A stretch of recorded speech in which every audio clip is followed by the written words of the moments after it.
the 99. Take it over the 99 and the 200s. That rides up right up there with 106th and Park. Right, 106th and Park.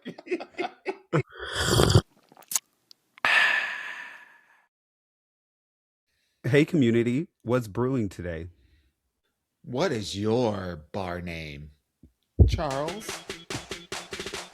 I looked over to the left. And ask your aunties, what makes you proud? So get your cups ready for my Minority Report. You no, wait, it was a segue between I looked over to the left and you said, That's what you do. That's what you, I know, but it was just like it was a whole scene. I couldn't get it out of my head.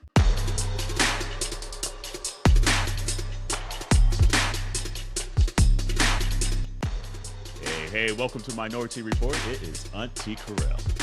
It's Auntie Dawon. And it's Auntea Marko. Hey, Hey, Hey, y'all. With that Rick Ross beard. I love it. Thank you. It's funny. I was trying not to I've said this like 100 times. I was trying not to grow a beard, but I hate a clean face on me. Tony hates just a mustache. And then I didn't want to grow another full beard. So I was like, all right, so what am I going to do? So I've been doing like the cropped beard. Full, but good. Not too burly. But it's like thick. Like mine be splotchy. So like this is all you get right here. Yeah. But like I wish I could like grow.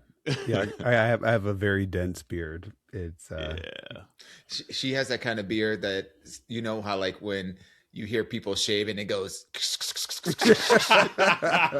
the kind of beard she gets. Right. Look, I can't grow it on my head, so at least I gotta be, proficient on my testosterone face. Is working somewhere. Somewhere. That's right. Somewhere.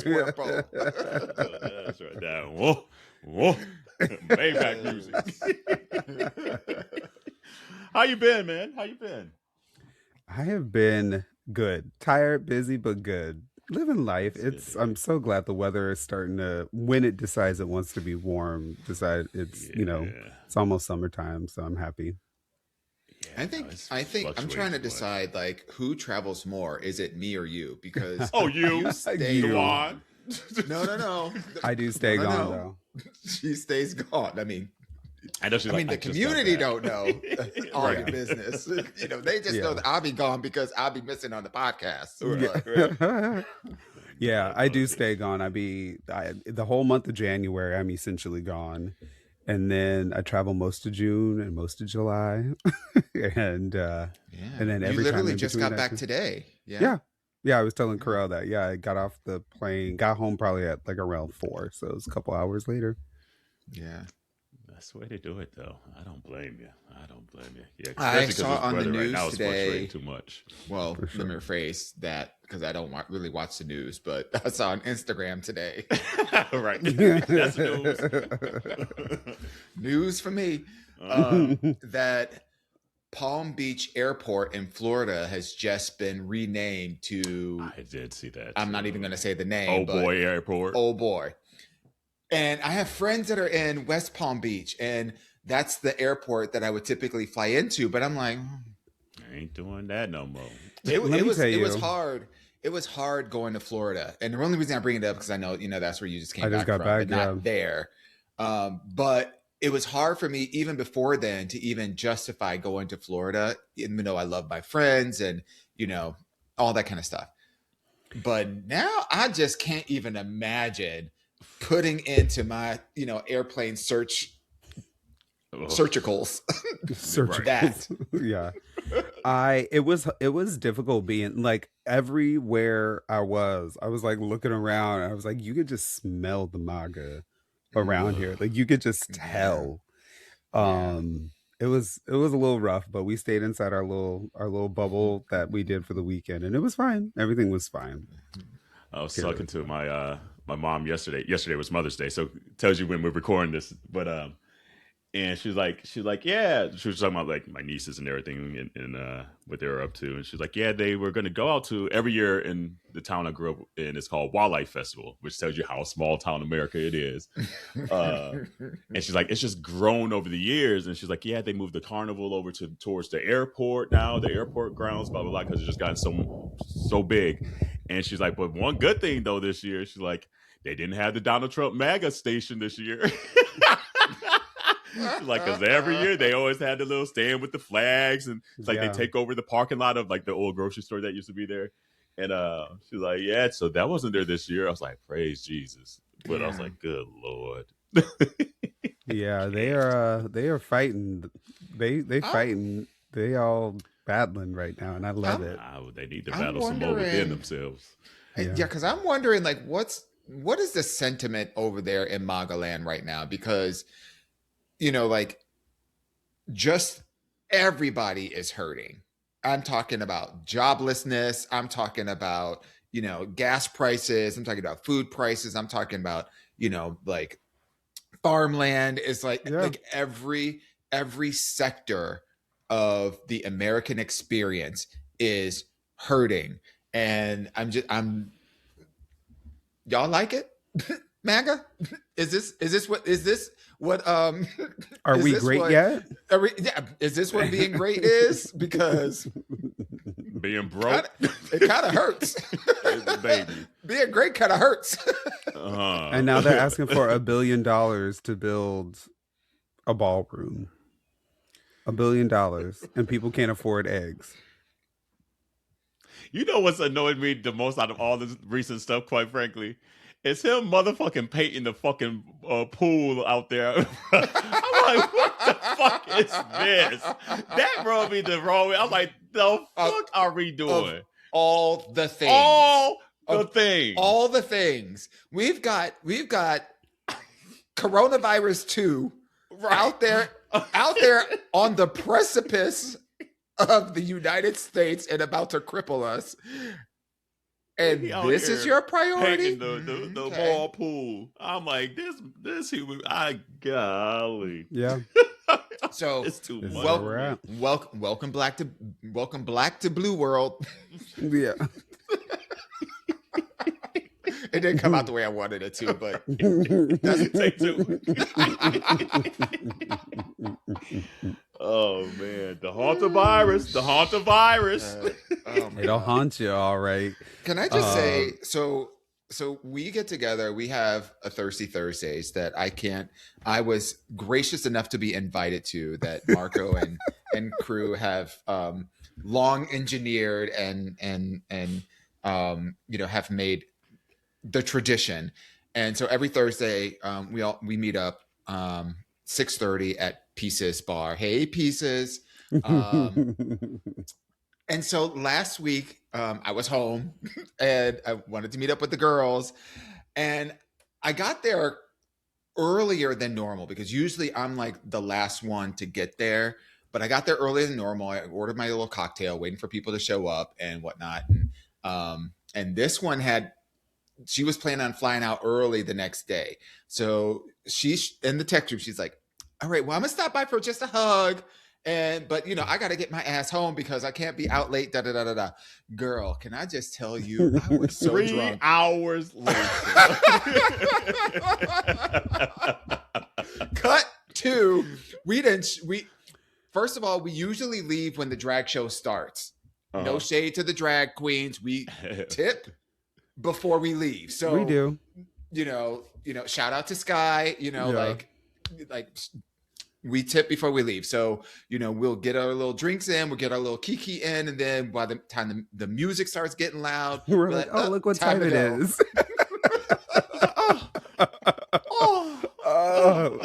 No, that's just no. That is our cue to go to somewhere else. That's somewhere else. Yeah. So, but it's we can't hear ourselves and we're hilarious. So we're like, like we are the entertainment, darling. Right. We are the visuals.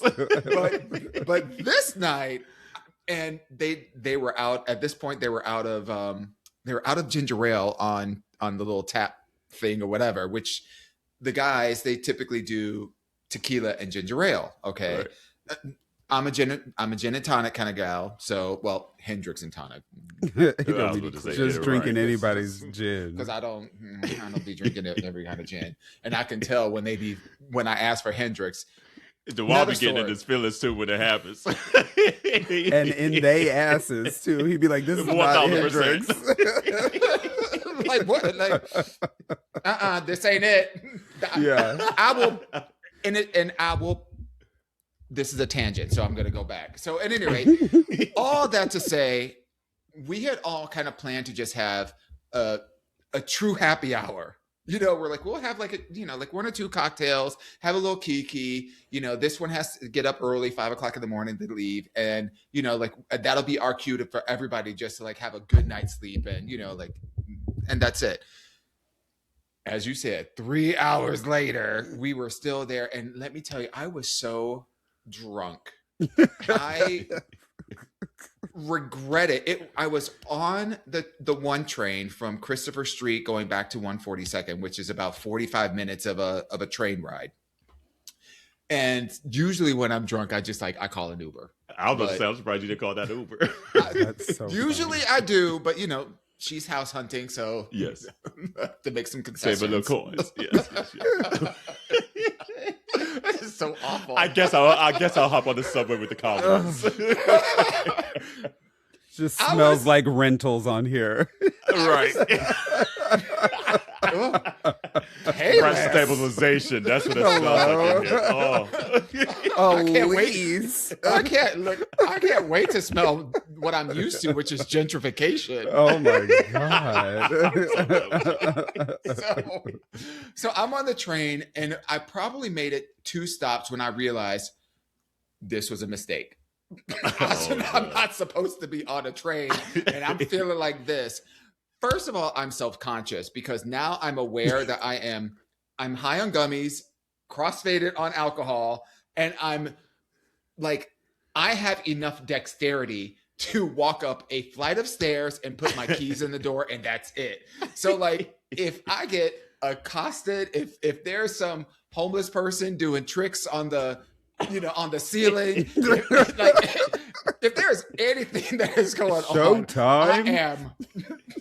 I am wrecked. Somehow I made it home. I blinked, and next thing I know, the stop was like the next stop, and I made it home, and I literally was just like, damn you girls. Wait, I want the record to reflect, 1, I did leave early. I left earlier than everyone. I had 2 drinks with them. They started pulling out the gummies, and I said, no, thank you, because I gotta get home because I have to pack. And we had to get up at like 4 o'clock in the morning. It was like a 7 o'clock flight. And she hadn't packed. And I hadn't packed. And she hadn't packed. So I was like, 2 bags. Yeah, I only needed 1.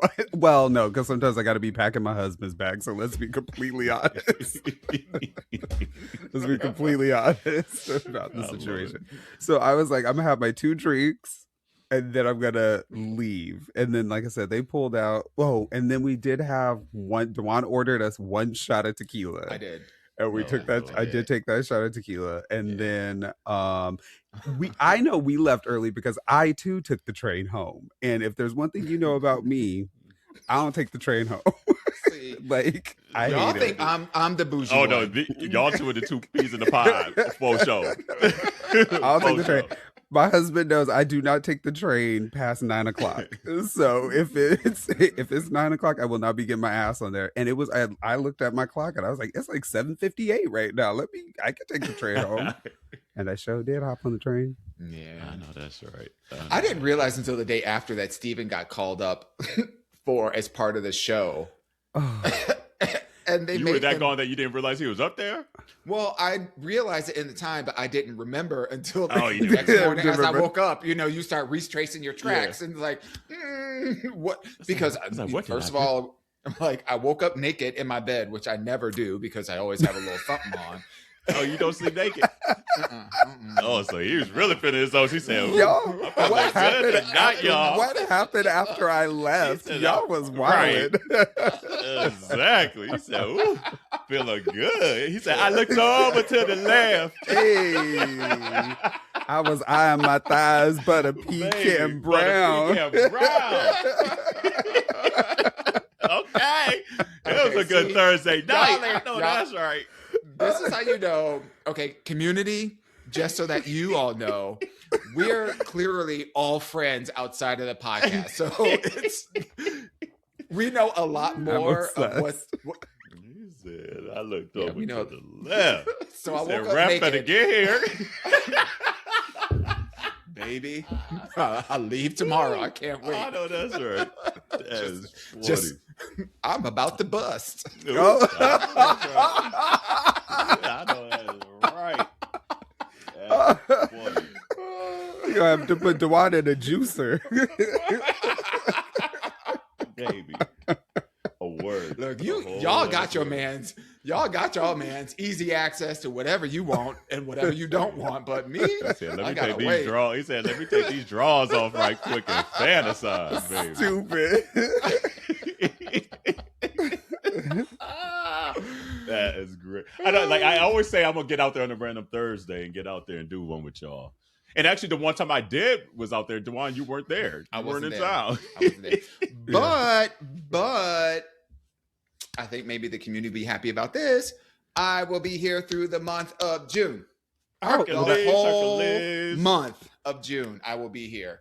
Which I'm so excited. I was talking I know you just seen our thread today. Our thread today is like, okay, when are you going to be in town? Oh, wait. And Jarrell's like, oh, well, I'm going to be out there. And then we need to get a guest for this person. I'm like, y'all just leaving my ass here. I'm going to be here. But Kerel, you be traveling, though, too. I mean, usually you're up and around in places, too. Not this year. We haven't done much at all. Like, just figuring out calendars and schedules, and then just we had to get some stuff like done at the house that just take money, and you're just like, well, okay, what here. Are we gonna do? Yeah, but I know Pride Month is coming up, and that month of June is gonna be busy. I know we'll talk about that a little bit later, but it's Pride Month coming up, so it's crazy that it's mid-May already. Like that's the weird thing. I don't know where this year has gone. Like we say that every year, and it's getting faster and faster. It's faster, like the Energizer Bunny. Like it's just like insane. I came to the realization this week that I'm fully embracing my grown ass era. Like, you know, literally. That's why I was just naked in the bed. But you know, like there's just certain things, like, you know, like for example, like I'd be known to go to like a circuit party here and there, to like, you know, like the things that young people be doing these days. Dabbling, girl, anymore engaging. Dawon, I mean, and look, we all were in DC for DC Pride at the exact same time. Kerel partied more than we did, but that is not true. I stayed out that one night that y'all left. Yeah, I mean, and by partied, I mean like we all were like, yawn, it's time to go. Kerel was like, I'm gonna stay for at least one more drink or two. And that DJ was fire that night. Shout out to Chris. Like the Chicago people, we be saying names and people be like, "Who the fuck is that?" So our Chicago friends, Nick and Chris, but they be like, "Who the fuck y'all talking about?" But that DJ was so fucking fire. And actually, wait a minute, which DJ? The one that was at the leather club? The Eagle. At the Eagle. Okay, and then he actually does a lot of the Eagle events in New York City. Like ran into him at Atlas Social Club. Really? I think maybe with you, Dawon, one night, and I was like, "Oh, that's the DJ that was at DC World Pride." Anyway, said hey to him. Super sexy guy too. Like, and he's the one that DJ Dawon. What was the event we went to last year? In the award show, the one in January, not the Queerties. The New York Social nightlife. It's the one. I forget the name of it. It is. Anyway, it's not important, the name of it, but he's the one that DJ. That's where they named the entertainer of the year. Yeah. Like New York nightlife. I forget the name of it, but he's a DJ. Anyway, he's like starting to like really popular. But literally, that night was fire. Y'all should have stayed. Like it was so good. We did have fun. By the way, we did have fun, but we also were like an hour away from DC. Yeah, I was about That's to where say, we were staying. Y'all was up in Delaware. So drove down from Massachusetts. Right. Y'all drove down from New York for the night. Yeah. But I'm not gonna lie, like, but even though we had accommodations that were further away, and this was like family stuff, so it wasn't like, oh, like we could pop for like a Airbnb or whatever. We could have, but this was family and so it was fantastic. And by the way, when we got home, honey, first of all, we still partied. It's just we didn't party out. Right. But I was like, y'all could have done that in New York. Y'all could have stayed home. Facts. Which we discussed that, because truthfully, our DC experience was fine except for the DC part. I was about to say, that's what I mean. Y'all could have stayed home. Yeah. We did have fun we had fun the very first night that we were there. And then we had fun up until that set at that leather bar, whatever that place was called. Yeah. In DC. And then we're like, we gotta go because this is enough. Yeah. But it's that season again, community. Hopefully you guys got you some fun plans out there for Pride season. And we'll get into like ask you out these questions a little later, but that's actually one of the questions this year, just to kind of get into that. But before we do, obviously we talked about the Haunted virus. Did you watch the first 2 episodes of Drag Race? And usually we do the recap, but the schedules are going to be a little crazy, so I don't know if we are. But did you watch the first 2 episodes? I did. I did too. Yeah, I did. Tony and I got off that plane. We got ourselves unpacked. I definitely was like, okay, we got to watch this because we're giant Drag Race fans. So yes, we definitely watched it. What are you thinking about the season and how it's going to be? Obviously, it's like All Stars again. Community, for those aren't watching, it's All Stars and it's based on similar to the premise of last season where they have the brackets. So they have like 95 girls back broken down into 3 different brackets. And I guess the slight twist so far is last season it was the top 3 from each bracket that was moving on. Now they found out it's actually going to be the top 2, which I think there's probably going to be some kind of little twist again that will come about or whatever. But which kind of gagged the girls because they're like, oh shit, we only get 3 weeks to try to get enough points to move on in the bracket. But are you feeling the first bracket is good, girls, or you're like, it's a little dry? The only person that's pissing me off is Mystique Summers. Like, I just want her to go away. She's driving me crazy. Like that old dress barn drag that she wearing on that. You can just put a period after that old. Yeah. That's the only one that's driving me crazy. 2. Yeah. Like I like her. I think she's good commentary, but her drag is just not up to snuff. At least her drag for Drag Race, I should say, because there's an aesthetic now of Drag Race that you want for TV. That is just, it's a shit ton of money. She like, I ain't gonna spend that much money. But I just feel like Darlene did a great job of being like, I'm not doing the big glamour drag. Like, I don't have the glamour drag budget, but I'm at least going to give you like camp. I can't, outside of Auntie, like old ass Auntie, I don't know what Mystique Summers drag aesthetic is. It's Mystique. It's a Mystique, all right. Yeah, it's crazy. It just feels like Payless and Dress Barn, and I'm not sure I want either one of them. We know both of them are out of business, so. So yes, you're correct. I want to echo your sentiment. It seems like this season they've been really intentional about doing kind of like old school drag versus new school drag, right? They're pulling these like queens, from the earlier seasons, and that are much older, and they're pitting them against, these very young, very hungry, newer queens, which is kind of cool. I think the thing that's just for me is disappointing more than anything is that there are certainly older queens or more seasoned queens that have kept their drag and tempo with what's going on. So from the first 2 episodes, seeing like Akira and Morgan, fantastic, incredible. And I love seeing those older seasoned queens because there is a level of I understand what's going on, right?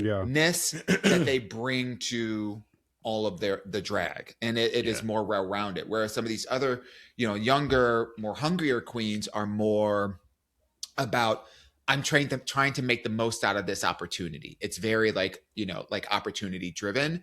And so what's frustrating for me is seeing a queen like Mystique, who I have to say, as I think about all of the brackets that they've created and all the people that are participating, I'm thinking less about who I want to win and more about who am I just excited to see what they do.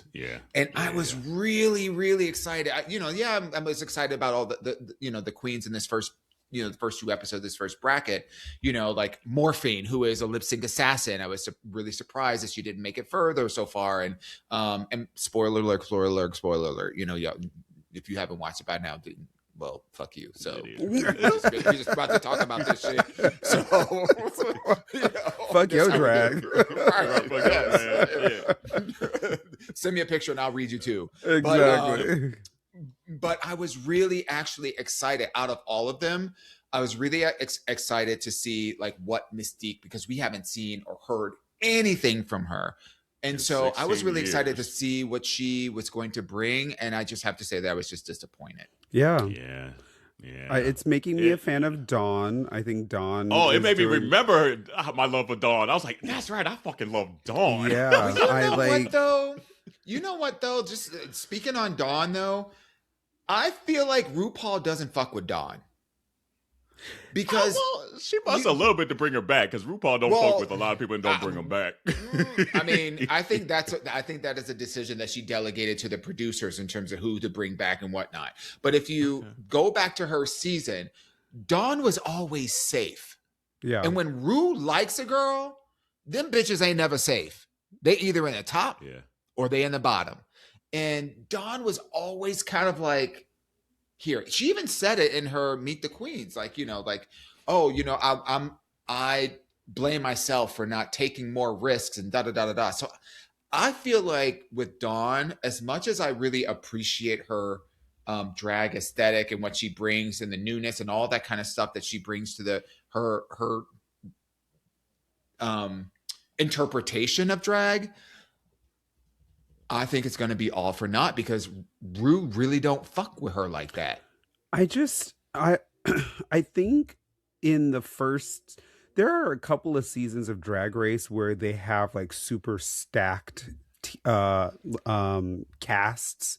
And I just feel like Dawn's cast was like a big personality cast. 1000%. And so it made it hard, even though she is Jewel Sparkle, Anya Nerve, like you just had a lot. And while I think she has a great POV, I think she sews beyond human comprehension. I think she's a fun drag queen. I like that she's taken that old Dawn aesthetic and kind of softened it just a teensy bit, and she gave feminized it a little bit. Yeah, and I think it's really good. So I like her. I think seeing Morgan come back and slay the way that she's been doing so far has been really, really exciting. And then Morphine is always great. So it's those three that I'm really rooting for right now. But we'll see what happens. I was definitely, and like Dawn's season had because it wasn't Anya, it was Sophia Crystal and Nymphia and Plain Jane. So I mean that season was kind of stacked. She wasn't going to win that one. She wasn't going to win against Nymphia and Sophia that season by any means. So I think Ru kind of knew that at that point. It's just like, okay, let's keep her safe and we'll bring this whole back. Yeah. And so it made me remember. I'm like, oh yeah, I fucks with Dawn. Dawn, she's a troll. Yes. She's a troll for sure. She is. But her aesthetic, her makeup game is stellar. It's very distinctly her, but and she might be the daughter of Crystal Method though, which I'm excited to see eventually in this season as well, because I loved Crystal Method. But I think at least out of this bracket, I love Akira, but I don't know if she's gonna. For me, she never just pushes herself to do something that I'm surprised she wouldn't do. Her aesthetic is very polished. The outfits that she's worn so far already is top fucking tier. That dress she made, fucking incredible. She incredible. Is the definition of a pageant professional. She is the definition. That is her bread and butter. That's what she has. I mean, who gonna check me, boo? Look at her accolades. But I don't know if she's gonna push herself to do that's something always that her thing. No. Yeah, that's always the thing. Like, where's the next Akira? That's why that song and the Akira is the body. Like, that's why that's why it was so iconic. Who is the body? Because like this was the first time we saw Akira like step outside of poised and just gorgeousness. She actually gave us like a bop, and that was kind of fun. So we'll see. So I think I'm rooting at least out of this bracket Akira, Dawon.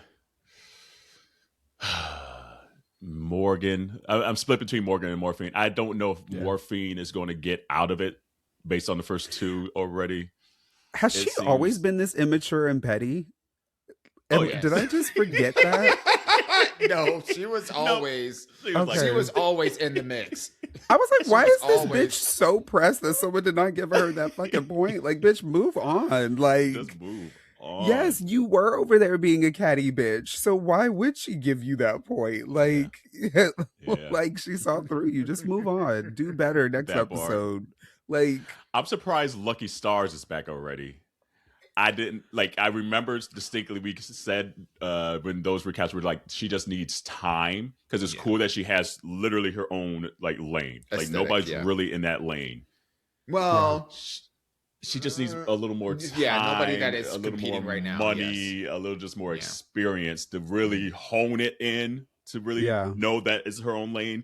And I don't know if it's elevated enough since her season 2 seasons ago. Like, it's still a little rough. Like, and what it is like this go round was like, okay, the drag is good, and then you forgot about your boots. Like, you got them big old clunky ass white boots on. And I'm like, damn, you didn't get all the way to your feet now. So it's just little shit like that where I'm like, you just need a little time. She is a little crunchy. Yeah. She's part of the Crafty Queens camp. Of Jasmine Masters, Evie Oddly. Like, she's part of like that Crafty Queens camp, and just not as good takes as a certain level of, I think, maturity to translate that interpretation for a format that is RuPaul's Drag Race. It takes a certain level of maturity, and it's great, especially to see when there's her. 95 girls. Like, you ain't about to beat 95 girls with that aesthetic now. I'll say that right now. Yeah, 10 years from now, potentially.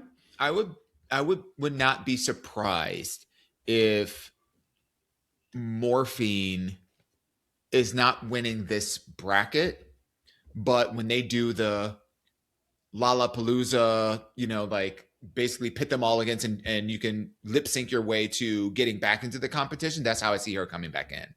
I see her because her strongest suit is her lip sync capability. It's not how she does in the challenges. Her looks are good, but it's really how she embodies, interprets, and slays these songs when she's doing her performances. So I would, as much as I would like to see her in a top of these, I would say that she's probably not going to be on the top. I would venture to say it's probably going to be Morgan and Akira as the tops for this bracket. And then I think Morphine is going to come back in as a lip sync assassin through the Lollapalooza and then get like another 50K or some shit like that. 50,000 doll hairs.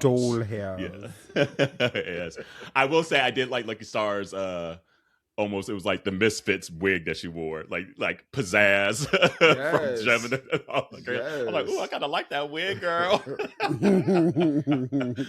on, Gems and the holograms and the Misfits. It's cool seeing All Stars because you really get a sense of how the drag personas have evolved since the last season that we saw them, and I think that's one of the things that makes this so exciting. It's like, now that you know what the format is, now that you know what the agenda is for the show, and you're coming back on All Stars with your new face, your new look, your new body, your refined persona, what can you deliver? And I think that's the question that's on a lot of people's minds. Like, as we look at the pink bracket with, April Carry On and Aura Mayori, who I completely forgot about. I forgot. And I hate saying that name. We talked about it last week on our podcast. I was like, I don't like the way my mouth wraps around that. Aura Mayori. Like, that's so weird. Aura Mayori. I don't like that. She needs to change that.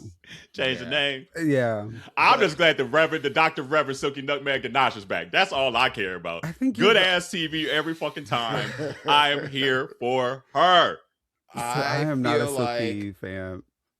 That's okay. I kind of am, but I'm kind of not in a way. Like I love the messiness of it, but I hate the messiness of it. Yeah. I hate it, and I feel like as much as I would like for this to be kind of like Silky's opportunity to like take it all the way. Well, she kind of had a redemption story with the last All Stars when she became the lip sync assassin. Yeah. So they kind of gave that to her already. So in my mind, Silky participating in this is kind of like a, you need somebody to give you content, not somebody to compete. And that's what I feel that she's going to bring out of this, the pink bracket. I'm mostly excited to see what Crystal Method's going to bring. Because I was a Crystal Method head when her first season was around, and Crystal Method DeBarge. I'm very everything that we've seen of her so far has been so elevated, so refined, so crystal clear, so poignant around her point of view that I'm very excited to see her perform, and I think that it's probably going to be hers to lose as the brackets continue on. And Ru fucking loves her some Crystal and some Silky. So whenever she gives them extra nicknames, that's who Ru fucks with. It's true. Fucks with. So she don't do that to everybody. No, man. So anyway, community, we don't know how often we'll talk about Drag Race. We'll poke in, poke out, but just know we'll be watching it nonetheless. But but let us know your thoughts throughout the season. Okay, it's like I looked over to the left. That's gonna be the next episode. Look at that body, shaking that thing, look at that. Oh man, I almost want to redo that Janet bracket, by the way, because there were just more songs. Like after going through, I was like, I should have checked that bracket. Like I tried to be as agnostic as possible, so I could just participate. I was like, damn, it didn't have this song. Like the more I went through editing and everything, I was like, damn, it didn't have this song and this song. So community, there's gonna be a part 2 at some point. Trust and believe. Because I do feel like when first of all, I commend you, Kerel, because the temptation to over cultivate what the brackets should have been was so high considering the caliber of Miss Nasty. Exactly. So I commend you for that. Having said that, that shit wasn't black enough. That shit was not black enough. It did all the stuff that we like, the shit that we like wasn't even in there. Pleasure Principle, where she showed up counter to the Jerry curls of her sibling rivalries. That press. She came out there with the silk press, with the bone straight, doing backflips off of double stacked blocks in a warehouse before they made it popular on fucking Drag Race.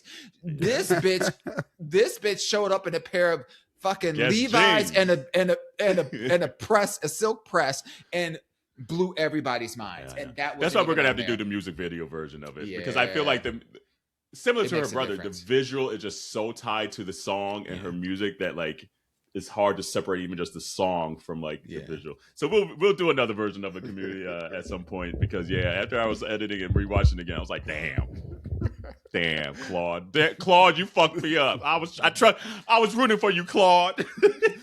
Instead of Claude, we needed Clarence. That's what we needed. Baby. No, we don't. We do not need Clarence. You see Clarence now fucking shit up. Okay. No, we do not. I was trying to think of a Cleophas. Okay, that's who we need. Julius or something. Cleophas. That's who we need. Cleophas, somebody. We don't need no Clarences no more. That name retired. You may be right about that. You may. I was trying to think of a black C name, and it's like, ooh, this is tough. What is it? All of them. Claude and Clarence. Bye.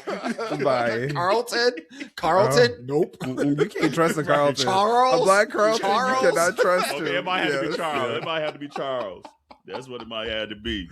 But you know what? Charles was okay. This is crazy, but when I was a young Gaby, and before I fully like embraced my name, because you have to imagine, I'm the only Dawon that existed in the planet Earth. The only person named Dawon that I know of, or that anybody's probably ever heard of ever. So like, it was torturous for me as a young Leo that is so self-absorbed, like every time that there would be like, you go to a rest stop on a keychain weekend store. drive. You see the keychains, and they never had my name. There was like Romper Room. This is going back, but like Romper Room, where she would be like looking through the mirror, and she'd be like, "I see Janie and John and Michael," and I'm like waiting for her to say my name. She'd never say my name. Like, it was a source of trauma. So when I was 11 years old, I went on a cruise with my grandmother to the Bahamas, and there was like the very first night they held a soiree for all the kids on the boat. Now, this is before it was chic or popular or whatever to bring your kids when you're going on vacation. So there was. He said this is before the haunted virus. Well before, and before the monkeypox. Let's be clear. So, but this was before all that. So like, they brought all the, everybody that had kids and whatnot, they invited them to this little soiree to meet each other, so that people that were young could kind of make friends and all that stuff. I was so embarrassed about my name, because it was so different, that I was like, you know what? I'm never going to see these people ever again in life.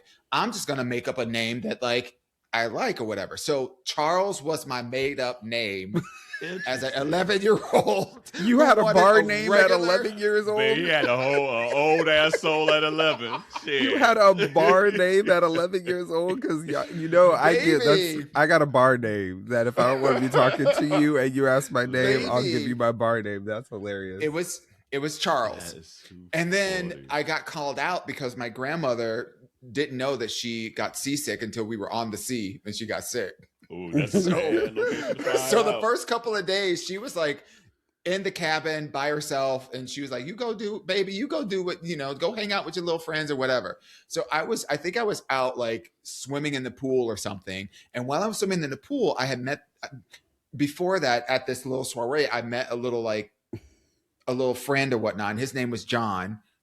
I was going to give you a I thought he was about to say like a little Kim verse. I was about to say that.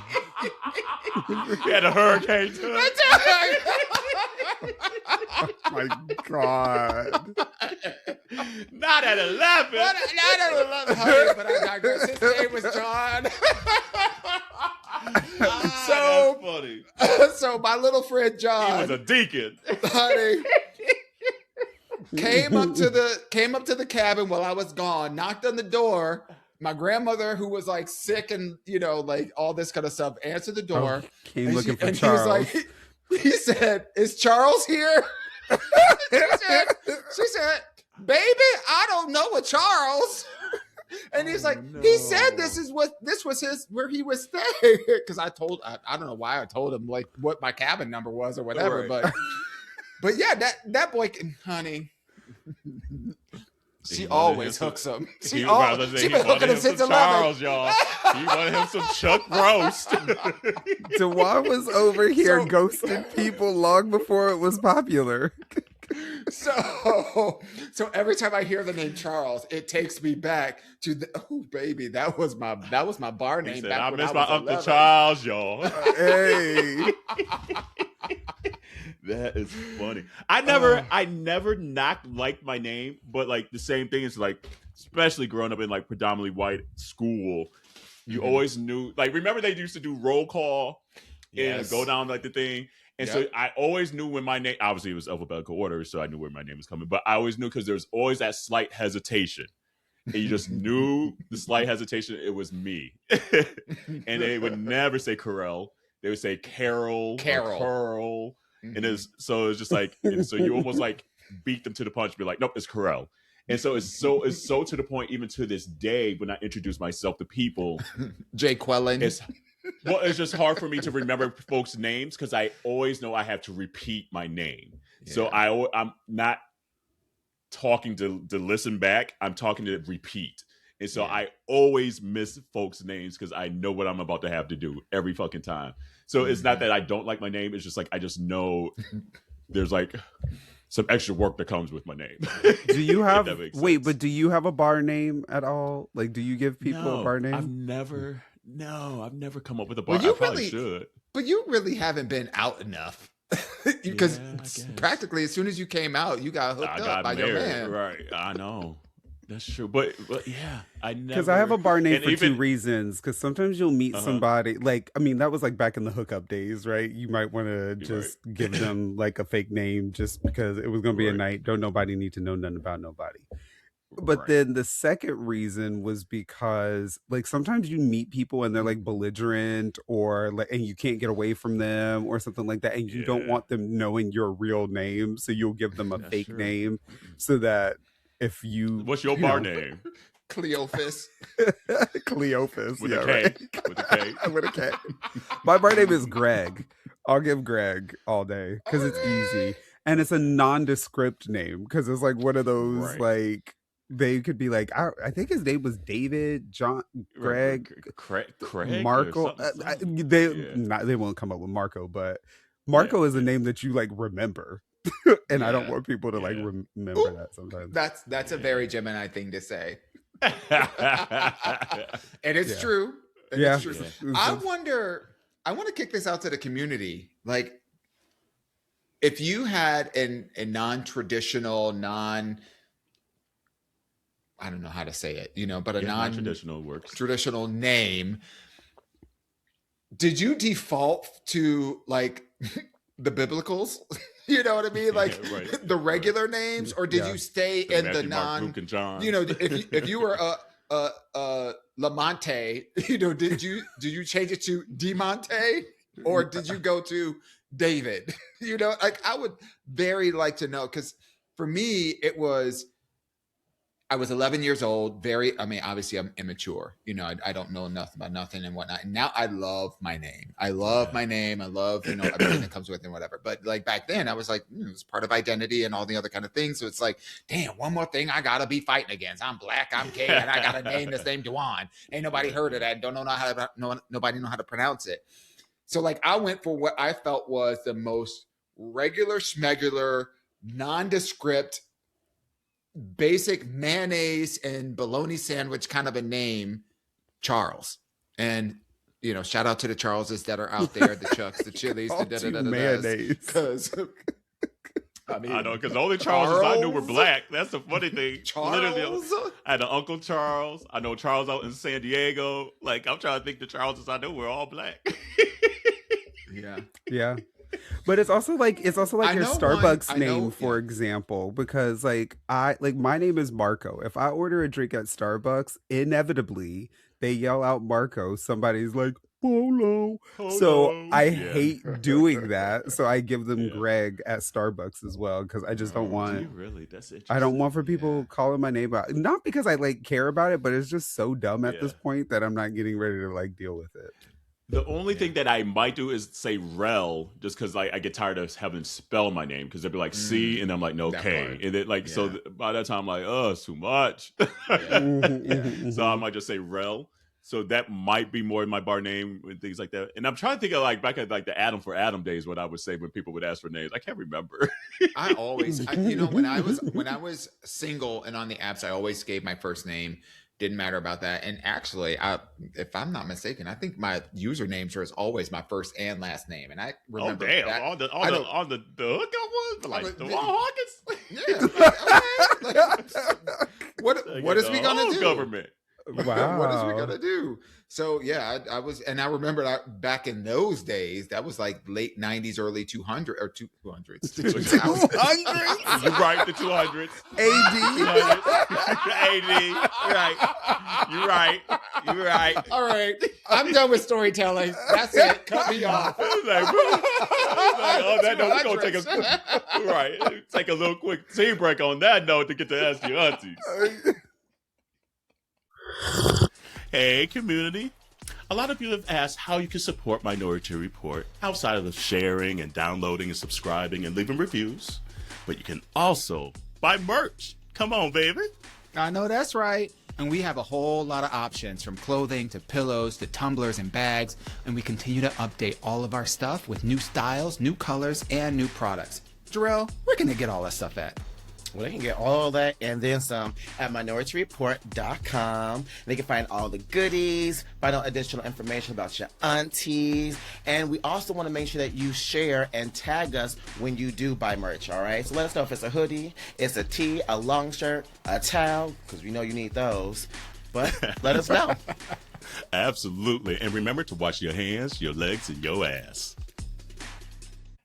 All righty, ladies, what time is it? Ask your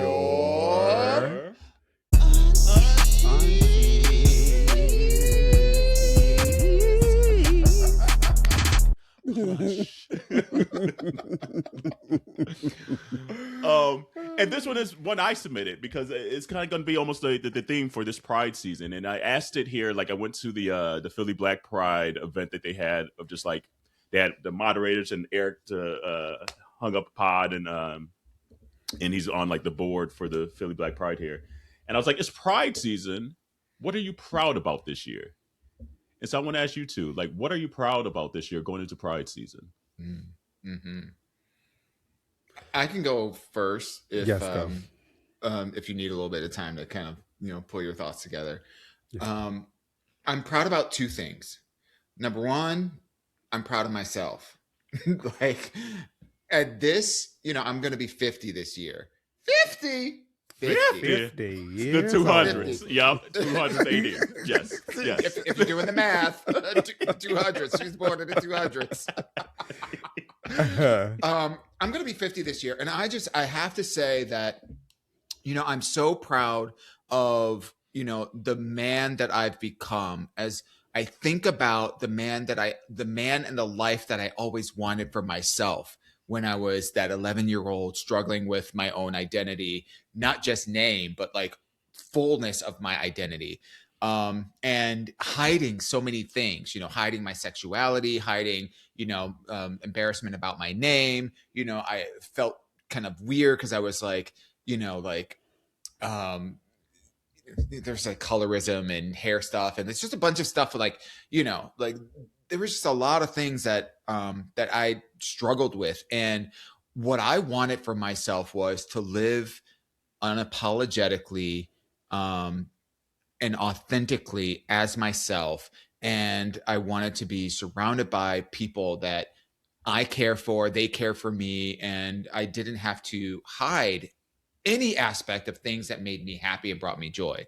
And what I will say is that through, a lot of soul searching, therapy, and, heartbreak and acceptance and grief and all those kind of things that make us who we are, I've arrived on the precipice of being 50, feeling so proud of the man that I am, in terms of my integrity, in terms of my value systems, in terms of how I show up for myself and others, in terms of what I hold myself accountable to, in terms of, the fact that I embrace all the things that I thought made me different and weird, but I've embraced my difference and my weirdness. And that is the thing that makes me unique. And that's how the universe, God, whatever you believe, that's how I've been designed. And so I'm going to say that first. I think the second thing that I'm most proud of about is, I have to say my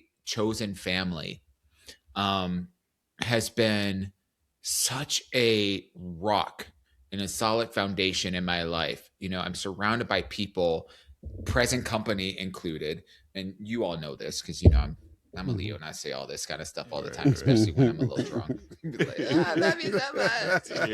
Dawon is a lovey-dovey drunk. I am a super lovey-dovey when I'm drunk. I just want to like go into a whole diatribe about why I love you. I just want you to hear it from me. Yeah. But you know, what I have to say is that there are so many amazing people in our community, you know, that, you know, like, yeah, we don't necessarily click with everybody. And, you know, there are certain people that become part of inner circle, but like the people that have, that I have clung to, again, present company included, have just been, they've been the reflection of the kind of love that I've sought after my entire life. Non-romantic love that I've sought, you know, in terms of family, in terms of connection and sort of support, in terms of, you know, people that you can kiki with, you can share your dirtiest secrets with, and, you know, not get, you know, not have that being used against you, but, you know, they uplift you and support you, and you do the same for them. So for me, it's twofold. And I believe that combination of those two things really reflects positively in the community in terms of what's possible, especially for those that may be listening today and thinking about pride and may be in a position where, you know, they don't love themselves, they don't feel supported, they don't have family that is embracing of them and who they are and their own individuality. They have a little bit of a journey to go in order to get to where they want to be. And I for me, it is a testament to what is possible for anyone else in the world that may be listening right now in terms of what your life can be. Right now doesn't necessarily have to define what your life can be. And there is so much out there.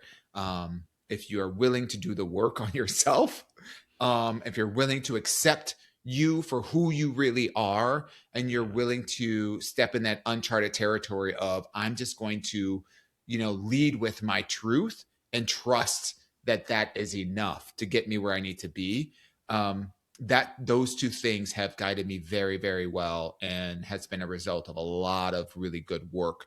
And I'm proud of that, and I'm taking that into this Pride Month. So that's my little bit.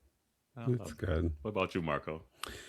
Yeah, I mean, if I had to break it up into two, like life and then, you know, kind of queer related ones, I would say the one, my life one would probably, I'm just proud of that. I'm proud of the fact that I continue to challenge myself, and I don't know how I continue to do it, but I continue to like make shit happen, and I'm just really, really proud of it. I barely have any time. I'm tired all the time. My back hurts. Shit is hard out here, but I still keep pushing myself to do some really great things. So there are just some really fun life things that are kind of in the works right now, and I've made it happen, and I'm just proud of myself for continuing to kind of push myself and make those things happen. Talk that shit. I know that's right. So that makes me very proud. And then the second one, kind of piggybacking off of what you've said, Dawon, is my chosen family. I think that the people, my queer family that I have continued to have in my orbit is just some of the best work I think I've ever done in my life. And I'm just very, very proud of that. I have people that I just truly love, adore, enjoy being around, can call on whenever, and everybody kind of gives the exact same energy. Definitely gives back the exact same energy, and it just makes me feel really good. So I'm just very proud of myself for creating that network that I always wanted in life, and like really being able to take advantage of it. It's something that makes me very happy, and I'm very proud of it. Yeah. Oh, for me. What about you, Will? Yeah, for me, I was like, where the question kind of came up from. It's just like I just feel like it's so easy right now in the state of just this country, this world, and things like that, to easily be bitter and jaded and things like that. Sure. And the other day I was just doing something goofy and cracking my own self up, and I was like, I'm proud that I'm not bitter and jaded. Like I'm proud that huge that I still have that maybe youthful joy and silliness about things, despite life. you know, because it doesn't mean life doesn't life. It doesn't mean life hasn't been hard. It doesn't mean it's not hard right now with just shit going on. But I was like, I am glad that I am still able to laugh. And have the ability to laugh. I'm proud that I'm not bitter, that the gay scenes haven't made me bitter, the straight scenes haven't made me bitter, the black, white, and everything in between hasn't made me bitter. And especially like when people are actively trying to steal and rob joy, that I am still able to wake up and be like, well, you know, I'm going to figure it out today, and I'm going to have fun while doing it, you know, and I'm going to laugh and maybe cry here and there, but I'm probably going to get back to the laughter and the joy of things way quicker than just like the horribleness of everything.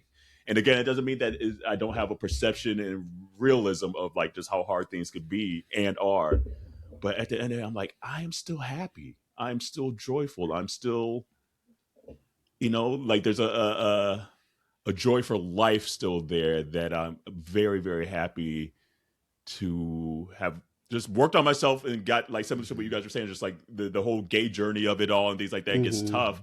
But I've come out, at least for the most part, on the other side of it, just like, I'm still Kerel. I'm still joyful. I'm still, you know, this and that. So that's what I'm really proud about bringing in. Because like even on social media lately, you just see a lot of just gay folks saying, our community is so horrible and this human being is so bad and blah humbug this and why can't I do it? It's like, you need to find your joy again then. Like, because not everybody's bad. And if that's what you got to get out on social media and put out there, then you might be part of the bad, quite frankly, to be all the way frank. So it's just like, find that joy because it's tough and it's getting harder every day, like I said, but find that joy in those little things that make you laugh and chuckle, even as goofy as it may be, as silly as it may be, whatever it may be. And so that's what I'm proud of this season, being able to still have that joy.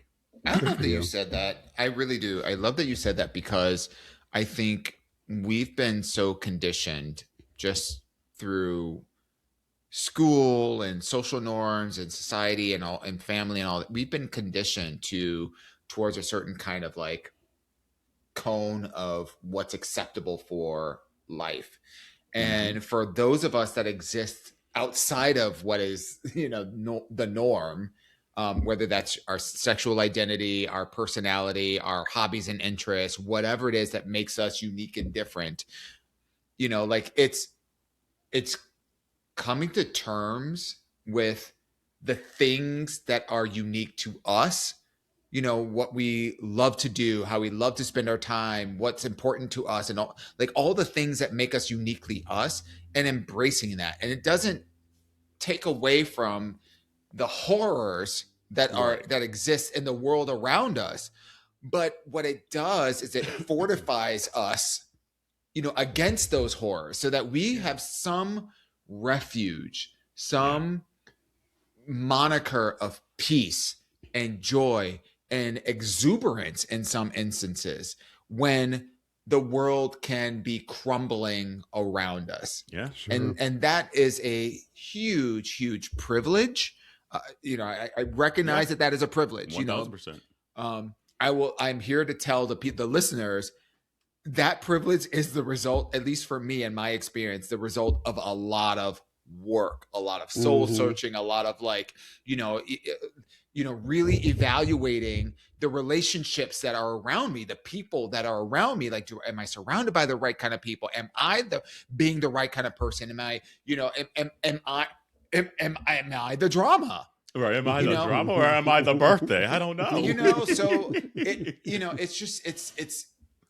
I love that you share this notion about joy, because I think a lot of us give up on our pursuit of what truly makes us happy and what we are truly feel like that spirit of joy. Yeah. For conformity, for aligning ourselves for what the world around us want us to be. And it's my firm belief that we're not put on this planet as souls, as beings, to be sheep, to be representative of whatever else is out there. We're here to be, you know, individuals. Yeah. So I'll get off my high horse and on that, but I love that you made that correlation, and that's one of the things that you're really proud of. And enjoy your own self sometimes. Look over to the left sometimes, because enjoy yourself again. How? Yeah, right. Enjoy yourself. Hold on, that's a Jackson song. Sorry. But no, like, cause like it's just like I was just like and part of it too is just like when like another thing today I was laughing at my own self again, just like the video I put, like it was like, here's everybody around me at this gym working out all muscly and hard and everything, and here I am singing Janet Jackson and Luther in the mirror. Like I was like, that shit is so stupid. I was like, it's so stupid, but it's bringing me joy right now. And giving myself permission to have that moment of joy. It's a simple moment of joy. I was jamming out to that damn song. So guess what? That's the thirst trap I posted today to that day, Love it. And so it's just like giving yourself permission to enjoy. Yeah. And sometimes it's hard to give yourself because there's so much shit going on and you got to figure the next thing out. And I got family members and I got to pay the bills and I'm broke right now. And like, there's a lot. And they just hating on black people. And then even within the black community, they hating on the gay part of me. And there's so much that you could just say, woe is me, and rightfully so. But at least just take a moment and be like, hold on, I don't want to become bitter and jaded because they are. And it's a choice for you to be like, let me just take a quick second and gather myself, hold on, because I like myself, hold on, and chuckle. And so like, I that's something just recent that I'm like, I'm glad I've gotten to this point in life where it wasn't maybe foreseeable in prior years to be able to hold on to joy because I just didn't know how to get there. Oh, it makes me want to tear up. That's crazy. It's actually not crazy. It's beautiful. I was literally thinking like I was literally thinking like when you think about like, what's one thing as you think about what brings you joy, what's one thing that you maybe struggled with in the past or maybe didn't fully embrace that now you just lean into it 100% unapologetically? What would that be? It's what's a Kerelism? What's a Kerel thing? There's a lot of them, baby. That's what inquiring minds want to know. I don't like, honestly, it's just like, it's probably almost even like the nerd of all of it. I'm really kind of I'm a nerd at heart. I'm a goofy, just weird person at heart. And I think a lot of that, even like it always happens. And it happened when I was looking for Mother's Day pictures the other day. Like I just have in my Google Photos, just like a bunch of just old photos. And it always comes in my brain. I'm like, I could see the joy, not caring what the perception of Kerel was. I was just being. And then it gets to a point in the photos where I'm like, something shifted. And I don't know when or how or what was said that kind of shifted. Because like, I was very, like, there's just picture where I'm like, baby, you was gay, like just flamboyant, the poses and posing. And I'm like, but there's... She said, I'm SWV. No, I'm SWB. But there was just like a goofiness, a nerd ability about it and gay about it that I was oblivious to, that I was just being. And so then somewhere along the path, you get conscious of like, oh, well, that's too nerdy, or that's too gay, or that's too black, or that's not black enough. Just the not enough of it all, that you kind of hinder yourself from things that you enjoy, whether it's the nerd music shit that I like, and whether it's me reading the encyclopedia like for fun, which is fucking weird, I get, but I enjoyed it. But like, but just getting back to some of that core young stuff of yourself before you were aware of what things were supposed to look like and sound like, And so that's like that's what parts of me posting stuff on the Instagram with the music and stuff like this, just like giving that part of me out there, because I don't care. I care, but I don't care because I'm giving you the freedom that I have right now. So it's just being able to just be that ability. So it's just probably just a lot of just the nerd stupid shit that I like I said something to Corey the other day. He just chuckled at me. He's like, a lot of people probably don't really care about that. And I was like, yeah, yeah, I know, but it's amazing to me. He's like, well, I'm glad you enjoyed it. Yeah. So it's just I don't know. It's just this core oblivious of just like what things are supposed to look and sound like because I'm gay, black man. If I fulfill the stereotype, cool. If I don't, cool. So I don't know if that was kind of maybe a great answer. I can't pinpoint exactly what when I'm giving myself permission, but it's just like give myself just permission to be without well, the thought of. I'm sorry, I kind of interrupted, but yeah, that's good. Something that I'm trying to do right now too. And I think I had the epiphany at a Thirsty Thursday, but I was like, I spend so much time producing myself. And somewhere along the line, it all felt and got serious for me. And I don't know where it is, and I don't like it. Because back in the day, I used to be, and I am still, like, don't get me wrong, my people know me. They know that I'm lively and stupid, and I am a good time. But for some strange reason, I started producing myself and trying to make sure that there was this buttoned up, put together, very I don't know, just overly produced version of myself. And I'm just trying to work really hard to stop doing that, because Tony says it to me all the time. He's like, not everybody knows just how stupid you are. You're a dork. He was like, you're ridiculous. You say the stupidest shit. You're goofy as hell. And you have a good time. And he was like, and yes, you walk around here and this designer, shoe and that designer bag. And yes, your clothes, look like you just, got them from Donatella Versace herself. He was like, but at the end of the day, you're like dumb as shit. And people love that version of you. You should show more of that. In the best possible way. Yeah. And I'm like, that is like, and I think social media plays a part of it, because like, you want to provide, like, it's always like you want to get the best picture and this and that or whatever. Sure. And so, but it ends up being like almost like this siloed version. And it's like, it's hard to showcase a lot of it, exactly. And why I probably enjoy the podcast really, because it's like, it gives at least a larger avenue. It is still maybe not everything, but like, it gives a wider range of just who we are, and yes, there's serious side and there's this side and the wig side and all that, but it's just like the freedom to just allow yourself. And it doesn't mean you don't take life serious. It doesn't mean you won't fuck a bitch up. It doesn't mean, but it also means, and so I give yourself permission, boo, if anything, because life is just too short to just like not enjoy it,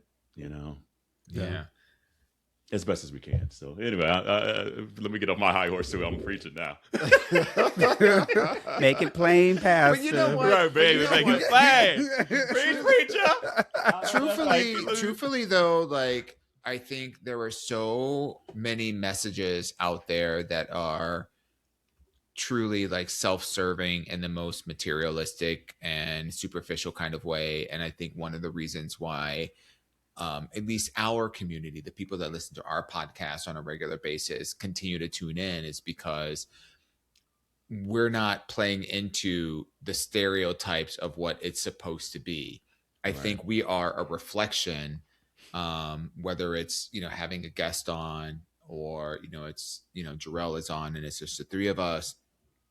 It is a reflection of our human experience. And I think that's what really attracts people to this particular podcast, because it's not just about like, oh, you got to like, this is the kind of life that you need to have, or because of the way that we shade certain kind of like celebrities or whatever, if we're doing like a red carpet, Sierra. Kind of like whatever. I wasn't gonna bring her up. Leave Sierra alone. That is for y'all. What brings me joy in my life is shading the hell out of her. So I'm gonna keep on doing it until I get that cease and desist, which is never gonna happen. So I'm just gonna keep on doing it. But I think that's one of the reasons why, the community continues to pour into, our episodes. And I think also why, Marko, just to kind of like plug your podcast, you're one of a dynamic duo for relationship podcasts and talking about the different kinds of topics and complexities and intertwinings of things that affect successful relationships, whether they are romantic or platonic or whatever. I think people nowadays, especially those that have grown up with screens in front of them, whether it's a cell phone or a tablet or whatever, are craving a sense of authenticity. And I think that's something that we're able to offer, where people can feel appreciated, seen, they feel encouraged to embrace themselves and embrace their own weird, whatever is considered weird, their weirdness. You know, and as I think about going into my 50s, you know, that's coming up here in August, I'm so excited because I'm just like, that is a whole nother era of just not clinging on to the things that held me back from, to your point, Kerel, about pursuing my own joy. So what does joy look like in this next era of my life? What does you know, what does self-acceptance look like? How do I show up, and all those kind of things? It's very, very exciting. And I think that's one of the reasons why people continue to, you know, we cackle and we laugh and we have some keys, and that's it's cute. But I think the underlying of all of that is people see these some real ass hoes. They've been through some shit. They've been through some shit. I like that. Some real assholes. That's what I would have said. But community, choose to be proud, and let us know. Like, and that's gonna honestly be the question throughout this Pride season, as we like ask guests and things like that. What are you proud about this season? Because it's important to share that in a world where they're trying to put us back in boxes and closets and things like that. Be proud this season as best as you can. And again, we know it's a privilege to maybe be as out and free as we are here on the podcast and things like that. And that is maybe not as safe potentially in other areas, but be as proud as you can, show up as best as you can, because we like your unique you. So continue to say your Ask Your Aunties at AYA@MinorityReport.com, or DM us, or put it on the T line that nobody utilizes. But what's the T line number? Oh, y'all got that. Y'all got that problem too. They will just DM us, and that is okay. But if you want to call us and leave us a sexy little message, because we love hearing your voices, you can call us on 844 T line, or that number is 844-832-5463. Absolutely. And shout out to Derek Romaine. We haven't said that in a long ass time. What up, Derek and Romaine? Thank you. They're the ones that kind of hooked us up with the, you know, the T line and all that, and all the family over there. But yeah, come here. We want the T line. We'd love to hear your voices. I know that kind of ran a little longer. Do we want to do this social media trend, or are we done for the night? I could do it. I think it would be fun. Okay, so let's go for it. And because we know the subject matter, so yeah, it is a good right. And I couldn't come up with you know, I like to try to come up with cute little names. I couldn't think of a cute little name for this segment. So right now it's just social media trend alert. Sociality. Is it sociality? Okay, sociality. I like that. Sensitivity, like Ralph Trask. But there's a trend going on right now just to see how your status in the Beehive, quite frankly, where you lend yourself into the status of the Beehive. What Beyonce song could you go bar for bar for or on if the like words were taken out, and like kind of come in and then it comes back out? Could you go bar for bar and be like, no, I know all these words, this and that? So Marco, we'll start with you. What song could you do bar for bar and be like, oh y'all, I got this? For Beyonce specifically. Yeah. So there's two for me. One, I could do Upgrade You bar for bar with no problems. Like that is actually like one of my songs. Like, okay, you know that one. And then actually the other one I could do is Countdown. That's another song that is really? Like, that's a lot of words. Yeah, there's a lot of words in that song. But that's why I say Beyonce is the best rapper alive. Like that one would be putting a lot of words inside of these little songs. A ton of words. Yeah. And so yeah, those speaking of like a lot of words in the song for her, I went down an ape shit rabbit hole the other night. One of my favorite performances of her is ape shit at the 2018 Global Citizen thing. Yes. And she had the black outfit with the yeah. And she'd be like, and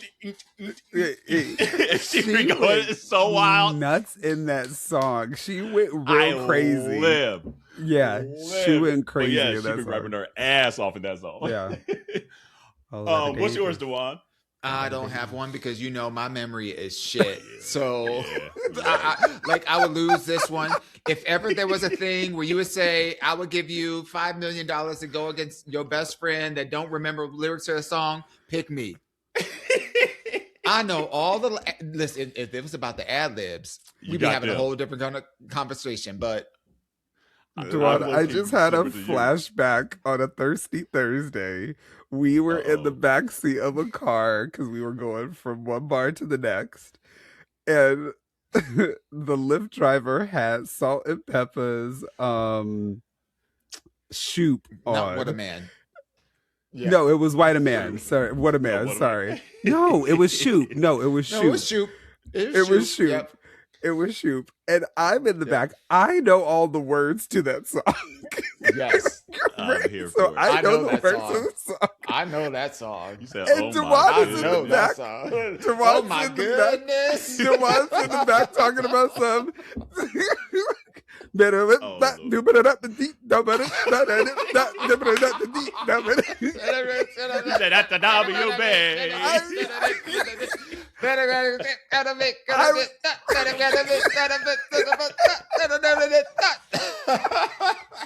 I was losing. I do know that song. I'm singing the words to it, but we must have had gummies and drinks and stuff like that, so he could not put the words together. He was just making sound effects.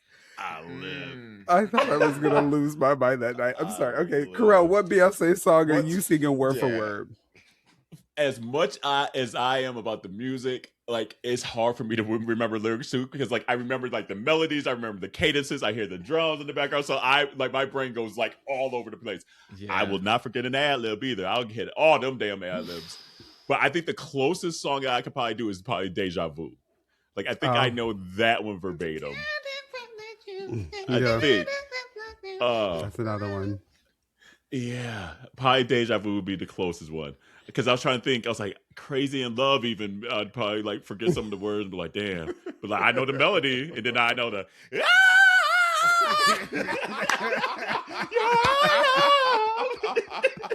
make it crazy.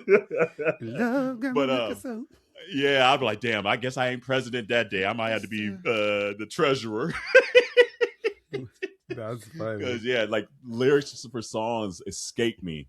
But I won't forget the melody. I don't know the key is probably in and all that. But sometimes the lyrics just, I feel like, damn, I forgot.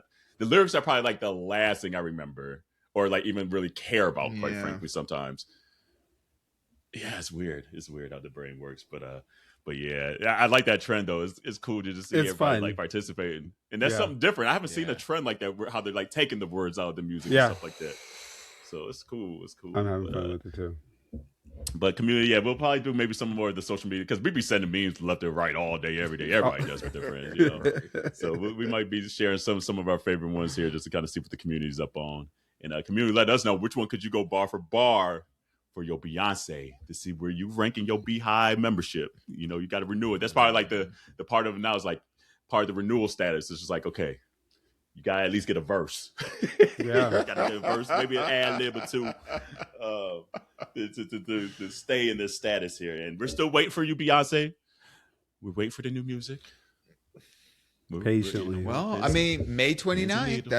That's what the rumor mill is that May 29th is when we're supposed to be hearing something. You know, Beyonce's like now she don't want people to know the date, so she probably was like, "Fuck y'all hoes." Even though that's what I really wanted. She gonna be like, it's coming out like, June 17th now.